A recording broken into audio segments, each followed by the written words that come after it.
On tap, Ohio Breweries. Hi, I'm James Knott, and this is your Better Beer Authority. Today, we are interviewing Rick Armon, the author of Ohio Breweries. It is a book that was released in September 2011. Rick Armon is a journalist with the Akron-Beacon Journal and a home brewer for over 10 years. He writes a beer blog called Ohio Breweries, and you can find it at beer.ohio.com. The link will be down below. The book is available at amazon.com, so go out and buy yourself a copy. Rick, how does the Ohio brew scene, how does it compare to other states in terms of production and the quality of the beer that it's outputting? Well, I mean, Ohio is one of the biggest beer producing states in the country. And we're lucky because we have a Budweiser plant here in Columbus. You've got a Miller Coors plant in Trenton and a Sam Adams plant. And we are the only state that has those three national brewers here. And that really boosts the volume of beer made in Ohio and makes the state a player. Now, in terms of the craft scene, I think we're still growing. Yeah, I mean, because you hear Portland mentioned a lot, you hear Colorado mentioned a lot. Why isn't Ohio mentioned a lot on that list, or why has it taken a while for it to take off? I have no idea. I think part of the issue with Portland and Oregon is there are a ton, or California, Colorado, there are a ton of craft brewers there, a ton. And we kind of pale in comparison. There's hundreds in California. There are right now kind of 49 here in Ohio.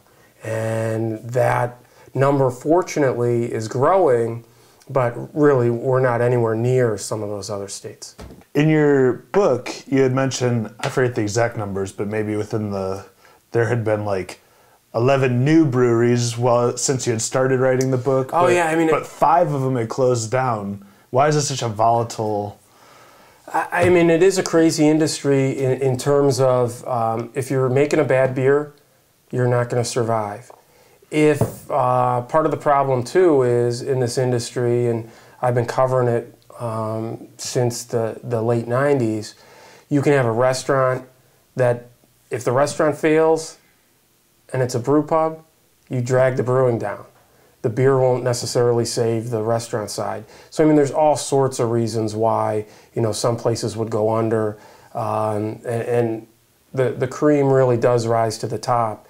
And I'm hoping now you're seeing a new spate of openings here in Ohio. Well, during writing the book, you've probably tried almost every beer in Ohio. Yeah.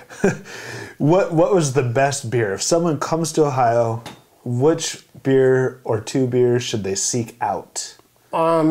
It's tough to say best beer. I always tell people favorite beer because my favorite might not be your favorite. Ratebeer.com's A+ beer might not sit well with you. It might not be the best, so I always say favorite. Okay. There are a few beers here in the state that I recommend everybody try, and they aren't necessarily the best. And they aren't necessarily the beers that I would have night after night after night.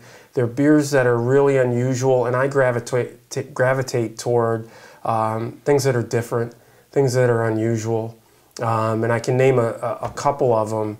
The beer that, and this isn't unusual, but Headhunter Ipa from Fatheads up on the west side of Cleveland. I mean, it's a beer that won a silver medal last year in the Great American Beer Festival. It won a bronze medal this year at the Great American Beer Festival. And it's a beer that won the West Coast IPA Festival and was the first IPA east of the Rockies to win that. I mean, you took your IPA into IPA territory. Yeah. And you bested the guys out there who are making the best IPAs. So, I mean, you have to try that beer. I just tried to get Headhunter last weekend at their Pittsburgh location. They were out of it, so I still haven't tried it. Another one that I think's phenomenal is the Willoughby peanut butter coffee porter. Oh yeah, I think remember that from the book. Or the coffee peanut butter porter. And it's this incredibly roasted coffee, dark beer that has a hint of peanut butter that goes along with it. And again, it's just so different. Mm-hmm. It's something that, you know, I mean, I love to try. All right, let's talk about writing this book. Was writing this book, you said you visited every brewery. Was it an adventure? Oh yeah. I mean, I kept my full-time job writing for the newspaper. And I worked 5 days and weekends at the newspaper, and then hopped in my car and drove around the state visiting all the breweries. And I put a ton of miles on my little RAV4 when I was driving around.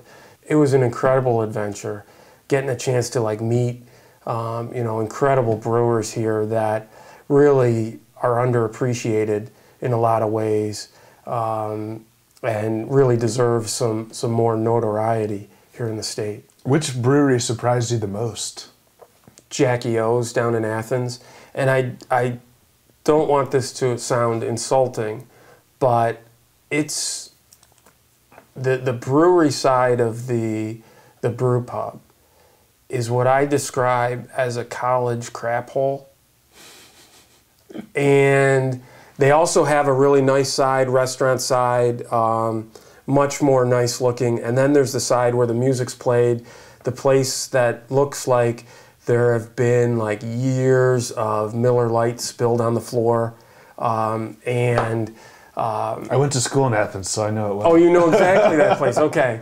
And the fermenters are up front, and the brew house is in the back of the bar.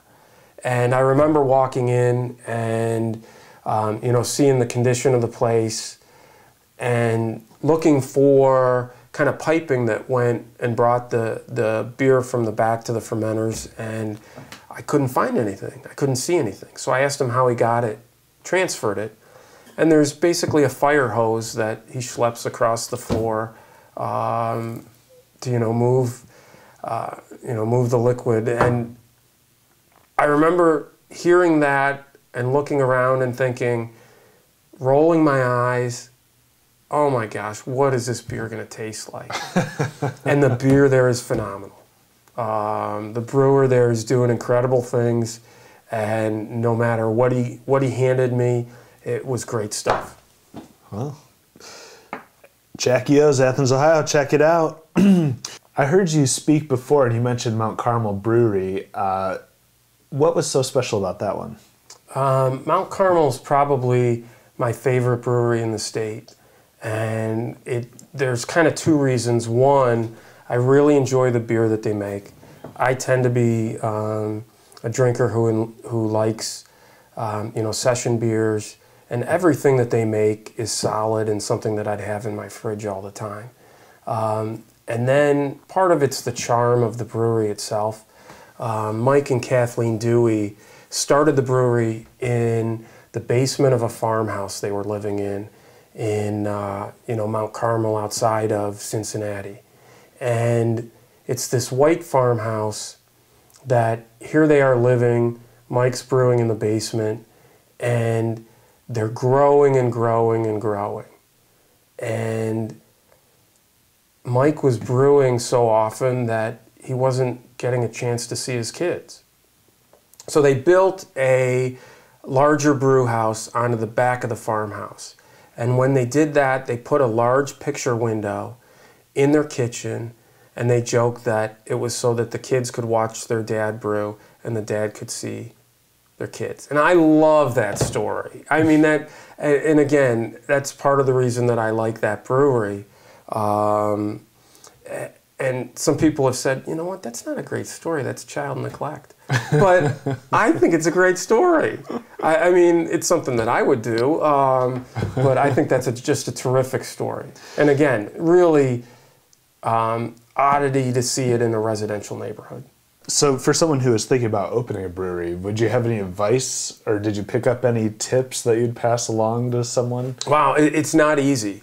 I mean, again, I've been been covering this industry for so long that I've seen so many places close along the way, places that had good beer as well. I mean, my advice, and I think a lot of the brewers nowadays are doing this already, is start small. I mean, part of the problem, you know, back in the late 80s and early 90s is people started their breweries and immediately wanted to distribute everywhere, or they immediately wanted to bottle. And the cost of the bottling line, you know, did them in terms of their financing. Or they decided that they wanted to distribute to, and I'm just picking this out of the air, but 5 states, and they could only support 2. So the beer got off the shelves and boom, was gone, and then people didn't come back to get it. I'd really recommend just doing your homework because it's not easy.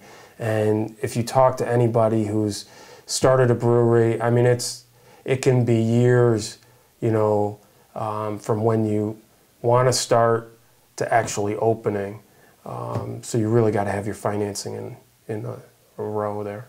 Out of all these breweries, some of them were harder to visit. Right? Oh yeah, there are. And before I started this, I didn't realize that there are 4 breweries on the Lake Erie Islands, up on Middle Bass, South Bass, and Kelly's Island in Lake Erie. And I gotta say, they gotta be some of the hardest breweries in the country to visit, and it's simply because you've got to get on a ferry and take a ferry ride to get to the island to visit the brewery. And during one of my trips, I mean, it was a 45-minute slow ferry ride on a very choppy Lake Erie, and I had a hangover, and I never got my land legs back after you know, bobbing up and down for 45 minutes on this ferry. So I mean, those are some of the toughest ones to visit.